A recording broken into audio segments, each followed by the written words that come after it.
എങ്ങനെയാണ് ഈ സാധാരണക്കാരൻ കോൾഗേറ്റ് പോലെയുള്ള വലിയൊരു കമ്പനിയെ തോൽപ്പിച്ചത്? ഇതാണ് പത്തനംതിട്ട സ്വദേശിയായ മനേഷ്. 2023 ഇദ്ദേഹം ഒരു സൂപ്പർ മാർക്കറ്റിൽ പോയപ്പോൾ അവിടെ കോൾഗേറ്റിന്റെ കുറച്ച് പേസ്റ്റ് ഇരിക്കുന്നത് കണ്ടു. അവിടുത്തെ റാക്കിൽ ഇതേ രീതിയിൽ ഇത് പ്രദർശിപ്പിച്ചിട്ടുണ്ടായിരുന്നു. കോൾഗേറ്റിന്റെ സിംഗിൾ പാക്കറ്റ് 120 ഗ്രാമിന്റെ സിംഗിൾ പാക്കറ്റാണ്. ഇതിന് 150 രൂപയാണ് ഇതിൽ കിടക്കുന്ന MRP.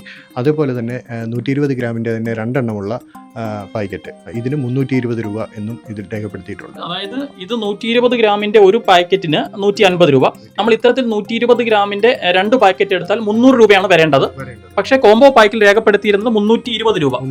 ഇത് ജനങ്ങളെ പറ്റിക്കുന്ന പരിപാടിയാണെന്ന് മനസ്സിലായതോടെ മനേഷ് കോൾഗേറ്റിനെതിരെ കൺസ്യൂമർ കോടതിയിൽ ഒരു പരാതി കൊടുത്തു. ടാക്സി ഡ്രൈവറായ മനേഷ് 3 വർഷത്തോളം ഈ കേസിന്റെ പുറകെ കോടതി കയറി ഇറങ്ങി. തങ്ങളുടെ ഭാഗത്ത് തെറ്റില്ലെന്നും മനേഷ് പൈസയ്ക്ക് വേണ്ടിയാണ് ഇതൊക്കെ ചെയ്യുന്നതെന്നും കോൾഗേറ്റ് ആരോപിച്ചു. അവസാനം 3 വർഷം കഴിഞ്ഞ് കോടതി വിധി പറയുകയും മനേഷ് ജയിക്കുകയും ചെയ്തു. ഇത്രയും നാള് പുറകെ നടന്നതിനും നഷ്ടപ്പെട്ടു പോയ ടാക്സി ഓട്ടത്തിനുമായി വെറും 10,000 രൂപ മാത്രമാണ് മനേഷ് നഷ്ടപരിഹാരമായി ചോദിച്ചത്.